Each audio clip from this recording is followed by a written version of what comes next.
Bonjour! Dans cette vidéo, tu verras des rappels sur la division et le partage. Tu verras la différence entre une division euclidienne et une division décimale. Tu verras aussi des critères de divisibilité et comment diviser un nombre par 10, diviser par 100 ou diviser par 1000. Alors la division, c'est en rapport avec le partage. Partager, qu'est-ce que ça signifie? Ça signifie donner une part égale à chacun. Les notaires, par exemple, répartissent une part égale aux héritiers. La division est donc un outil mathématique qui évite les injustices et favorise la paix. Ça évite les disputes. Alors tu peux prendre avec toi la première feuille, s'il te plaît, de ce nouveau chapitre, la division et le partage. Deux activités ici pour introduire ce chapitre. Imagine que dans une cafétéria, 4 jeunes gens viennent de terminer un repas et la serveuse leur présente la facture et leur dit voilà, ça fait 25 €. Et l'un des garçons dit on partage. Combien chaque personne devra payer? Deuxième activité, on imagine, 125 élèves de 6e partent en classe de neige et attendent pour prendre le télésiège. Chaque télésiège fait 6 places. Question, combien de télésièges seront nécessaires pour monter tout le groupe des 125 élèves en haut de la piste? Je te laisse réfléchir pour la réponse de ces deux activités. Mais voyons tout d'abord le grand 1. Qu'est-ce qu'une division euclidienne? Et on verra le grand 2, qu'est-ce qu'une division décimale? Alors ce sont des rappels, bien sûr. Division euclidienne, c'est une division qui touche au nombre des valeurs entières. Elle permet de faire un partage en calculant le quotient entier et le reste entier. Exemple. Si on partage équitablement 345 billes entre 16 personnes, question, combien de billes aura chaque personne? Alors, comment poser une division? Le mécanisme, je te le rappelle brièvement. Si on pose 345 divisé par 16, on va prendre la valeur ici qui est supérieure à 16. Si le 3, ça ne marche pas, on va prendre 34. En 34, combien de fois 16? 2 fois 2 fois 16, 32. Et je fais 34 moins 32, ça fait 2. J'abaisse le 5. En 25, combien de fois 16? Une fois. 1 fois 16, 16. 25 moins 16, ça fait 9. On s'arrête là pour la division euclidienne. Le quotient est une valeur entière. Par conséquent, dans l'exercice, chaque personne reçoit 21 billes et il en reste 9. Le vocabulaire, je te le rappelle pour la division, le nombre de départ, 345, c'est le dividende, le 16, c'est le diviseur, 21, le résultat, c'est le quotient, et le reste, 9. On peut vérifier si la division est juste en faisant 21 fois 16 plus 9. 21 fois 16 plus 9, ça doit donner le nombre de départ, 345. Par conséquent, le quotient entier multiplié par le diviseur plus le reste doit te donner le dividende. Une remarque intéressante, le reste est toujours plus petit que le diviseur. Le reste 9 est plus petit que le diviseur 16. Ça, c'est pour la division euclidienne. Qu'en est-il maintenant de la division décimale? La division décimale, c'est des opérations qu'on va utiliser pour travailler les nombres à virgule. Alors, diviser un nombre décimal par un entier. Premier cas, deuxième cas. Le cas où le quotient est exact et le cas où le quotient est approché. Alors, division par exemple 12,25 divisé par 5. On va en 12, combien de fois 5? 2 fois 2 fois 5, 10. 12 moins 10, ça fait 2. Et ici, tu remarques que j'ai mis des pointillés. Quand on franchit ici ce que j'appelle le rideau, la virgule ici, en abaissant le 2, je franchis le rideau. Et donc, je mets la virgule dans le quotient. Et donc, en 22, combien de fois 5? 4 fois. 4 fois 5, 20. 22 moins 20, ça fait 2. J'abaisse le 5. En 25, combien de fois 5? 5 fois. 5 fois 5, 25. 25 moins 25 reste 0. Donc, s'il reste 0, on va dire que le quotient, il est exact. 2,45, c'est le résultat exact de la division. La preuve de la division nous permet de voir que 2,45 fois 5 plus le reste me donne bien le dividende de départ, 12,25. La division est exacte car le reste est nul. Qu'en est-il maintenant du quotient approché d'une division? On a des fois des divisions dont le résultat, ça ne se termine pas. Exemple, 12,5 divisé par 27. Si tu fais cette opération, eh bien là, on va commencer par le 12. On ne peut pas prendre 125 parce qu'il y a une virgule ici. Donc je commence par, en 12, combien de fois 27? Il y va 0 fois. 0 fois 27, ça fait 0, et 12 moins 0, ça fait 12. La virgule étant là, c'est le rideau que je vais franchir en abaissant le 5. Si j'abaisse le 5 maintenant, je franchis le rideau de la virgule et je place une virgule ici dans le quotient. Et je lis en 125 combien de fois 27? Il y va 4 fois. 4 fois 27, ça fait 108. 125 moins 108, ça fait 17. Et là, j'abaisse un 0 qu'on ne voyait pas puisque la série de 0 ici va nous servir. En 170, combien de fois 27? Il y va donc 6 fois. 6 fois 27, ça fait 162. Et je continue ma division. Là, il reste 8. J'abaisse le 0, etc., etc., etc. Je poursuis ma division et je me rends compte qu'elle n'en finit plus. Ici, 0,462,9, elle n'en finit plus.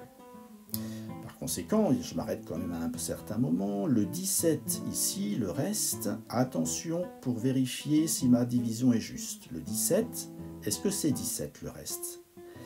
Regarde bien, la preuve de la division, il faut faire le quotient 0,4629, si je m'arrête ici, fois 27, plus, non pas 17, mais 0,0017. Pourquoi? Parce que le 7, si tu regardes bien, ici, il est au rang des 10 millièmes. La virgule étant là, dixième, centième, millième, 10 millièmes. Donc, j'écris non pas plus 17 ici, mais plus 0,0017 pour vérifier si ça fonctionne. Et oui, effectivement, ça fait ce calcul, 12,5 qui est le dividende. La division ne tombe pas juste, puisqu'elle n'en finit plus. Elle se poursuit donc indéfiniment. Alors si un résultat peut être soit exact, comme c'est le cas ici, soit approché, il est quelquefois nécessaire non pas d'avoir toute la liste des nombres ici, des chiffres qui suivent la virgule, mais on va trouver une valeur arrondie pour essayer d'être au plus près de la réalité. C'est la feuille numéro 2, je t'invite à la prendre maintenant. Feuille numéro 2, comment déterminer la valeur approchée d'un quotient? On a vu dans la feuille précédente que 12,5 divisé par 27 ne donnait pas un résultat exact, mais une valeur qui ne se terminait pas. Ça donnait 0,4, 629, 629, 629, etc.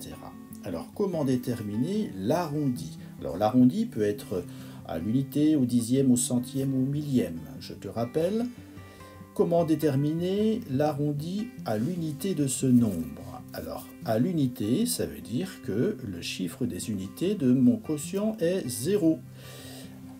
Le 0 en question, comment déterminer si on le laisse comme ça ou bien s'il va être réajusté? Alors je te rappelle, on peut faire donc à partir du 0, je fais clic, clac, j'ai vu quoi? J'ai vu un 4. Ça veut dire quoi? Ça veut dire que si j'ai vu apparaître un 5 ou au-dessus du 5, alors la valeur ici va augmenter de 1. Alors comme j'ai fait clic, clac, j'ai vu un 4, ça veut dire que le 0 va rester 0. L'arrondi à l'unité de ce quotient est 0. Quel est l'arrondi maintenant au dixième? Au dixième, c'est un chiffre après la virgule. Ça veut dire que le 0,4 va-t-il rester 0,4 ou va-t-il passer à 0,5? Tout dépend de la valeur des centièmes. Je fais clic, clac, j'ai vu un 6. Ah, donc c'est au-delà du 5. Ça veut dire que le 4 va devenir 5. L'arrondi au dixième est 0,5. Quel est l'arrondi au centième maintenant de ce nombre? Ça veut dire que je dois l'écrire avec deux chiffres après la virgule. Mais je regarde après les centièmes, j'ai les millièmes. Je regarde, clic, clac, j'ai vu un 2. Ça veut dire que c'est en dessous du 5. Donc le 6 va rester 6. L'arrondi au centième est donc 0,46. Deux chiffres après la virgule, centième. Quel est l'arrondi au millième de ce nombre? Le résultat désiré doit être à 3 chiffres après la virgule. 0,462 va-t-il rester dans cet état? Je fais clic, clac, qu'est-ce que j'ai vu? J'ai vu un 9. Si je vois ici un 9, ça veut dire que c'est au-dessus du 5. Le 2 va passer à 3. L'arrondi au millième est donc de 0,463. Voici comment donc on détermine l'arrondi d'un quotient qui n'est pas exact. Passons maintenant aux critères de divisibilité. Alors ça, c'est important pour savoir si un nombre est divisible par 2, par 3, ou par 4, ou par 5, ou par 9. Alors pour introduire cette partie, je te propose un exemple. J'ai ici un paquet de 162 vis, et j'aimerais savoir si je peux partager ces 162 vis en 2 paquets, ou en 3 paquets, ou en 4 paquets, ou en 5 paquets, ou en 9 paquets. Mais attention, sans faire de division posée. Important. Alors j'ai un petit truc qui me permet de savoir oui ou non si c'est possible. Mais avant de répondre ici par oui ou par non, j'aimerais énumérer les critères de divisibilité. Alors, qu'on se mette bien d'accord, quand je dis qu'un nombre est divisible par quelque chose, ça veut dire que le résultat de ma division doit donner un nombre entier, et non un nombre à virgule, un nombre entier. Alors voici les critères de divisibilité. Un nombre est divisible par 2 s'il se termine par 0, 2, 4, 6 ou 8, c'est-à-dire si c'est un nombre pair. Un nombre est divisible par 5 s'il se termine par 0 ou 5. Un nombre est divisible par 10 s'il se termine par 0. Tu peux noter. On continue. Un nombre est divisible par 3, alors ça c'est important, si la somme de ces chiffres est dans la table de 3. On va illustrer ça tout à l'heure. Un nombre est divisible par 9 si la somme de ces chiffres est dans la table de 9. Et enfin, un nombre est divisible par 4 si le nombre formé par ces deux derniers chiffres est dans la table de 4. Alors tu peux noter ces critères de divisibilité. On peut maintenant les appliquer à l'exemple d'introduction. Je disais donc que j'ai un paquet de 162 vis et j'aimerais savoir si on peut partager ce paquet en 2 paquets, ici, demandé, oui ou non. Alors, il suffit de voir que 162, un nombre est divisible par 2 s'il se termine par 0, 2, 4, 6 ou 8. C'est un nombre pair, 2. Donc on peut diviser effectivement 162 par 2. On aura créé 2 paquets. La réponse est oui. Maintenant, ces 162 vis, est-ce que je peux partager ces vis en faisant 3 paquets? 3 lots identiques. Alors, un nombre est divisible par 3 si la somme de ces chiffres est dans la table de 3. Alors, faisons la somme des chiffres. 6 plus 1, 7. 7 plus 2, 9. Ah, est-ce que 9 est dans la table de 3? Oui, c'est 3 fois 3. Par conséquent, je peux cocher oui. Alors ici, je viens de cocher oui, tu remarques, sans avoir posé ma division. Maintenant, mes 162 vis, est-ce que je peux en faire 4 paquets?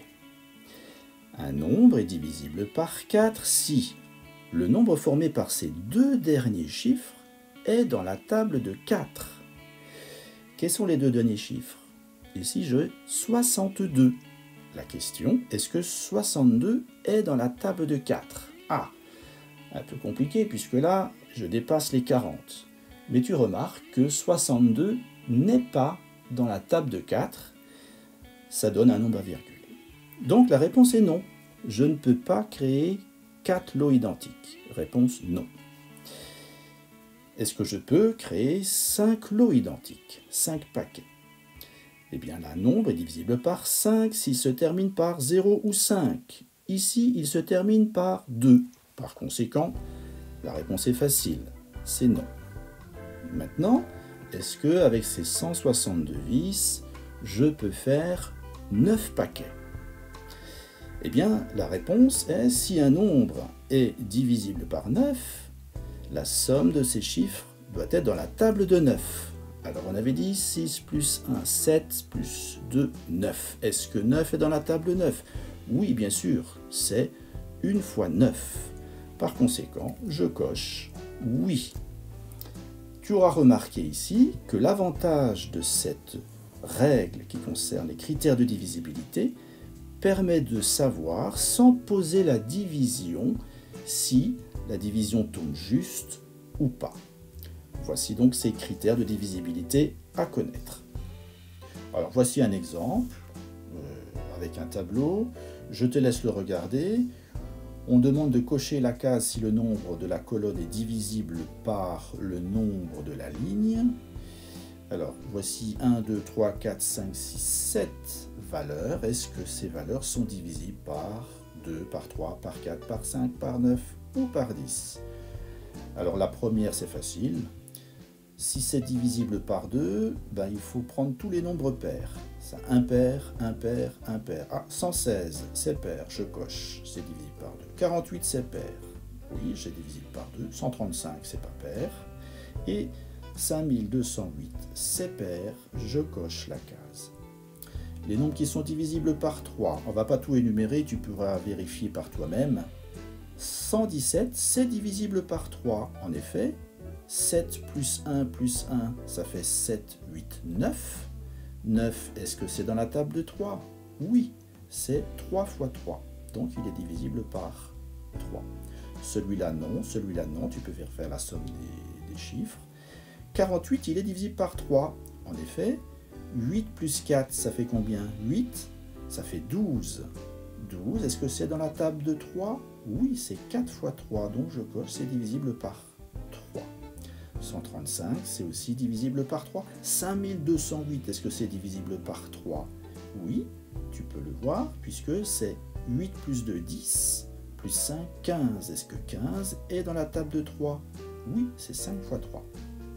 Pareil pour les nombres divisibles par 4. Alors là, c'était les deux derniers chiffres ici. 116, est-ce que c'est divisible par 4? Oui, parce que les deux derniers chiffres, là, c'est 16. Est-ce que c'est dans la table de 4? Oui, c'est 4 fois 4. Est-ce que 48? Ben oui, c'est divisible par 4. Parce que ici, le 4, si tu regardes bien, ça va être divisible. Le 48 est divisible par 4. Ici, le dernier, 5208. Les deux derniers, c'est 0,8. Est-ce que 0,8, c'est dans la table de 4? Oui, c'est 2 fois 4. Ça fait donc 0,8. Divisible par 5. Tous les nombres qui se terminent par 5 ou 0. Par 5. Là non, là non, là non, là oui. Donc on coche là et là. Divisible par 9, 7, 8, 9. La somme des chiffres c'est 9. C'est dans la table de 9. Et ici pareil, les autres non. Et le dernier, aucun n'est divisible par 10. Pourquoi? Parce qu'il faut que ça se termine par un 0. Mais aucun ne se terminant par 0, je ne coche rien. Voilà, ça c'est les critères de divisibilité avec des exemples que tu peux revérifier par toi-même. Et on termine par les règles de divisibilité, mais par 10, par 100 et par 1000. Comment diviser un nombre par 10? Eh bien voilà. Pour diviser un nombre par 10, on décale la virgule de 1 rang vers la gauche. Exemple, 57,2 divisé par 10. Je décale la virgule de 1 rang vers la gauche, ça fait 5,72. Tu peux noter. Diviser un nombre par 100, on décale la virgule de 2 rangs vers la gauche. Pour l'instant, la virgule dans l'exemple ici, 3572,0, la virgule est là, je déplace de 1, 2 rangs vers la gauche, ça fait 35,72. Et divisé par 1000, c'est décaler la virgule de 3 rangs vers la gauche, puisque dans 1000, j'ai 1, 2, 3, 0. Exemple, 21,50 divisé par 1000, la virgule pour l'instant est là, je divise par 1000, j'ai 3 rangs à décaler. 1, 2, 3, ça me donne 0,0215. Des exemples pour terminer.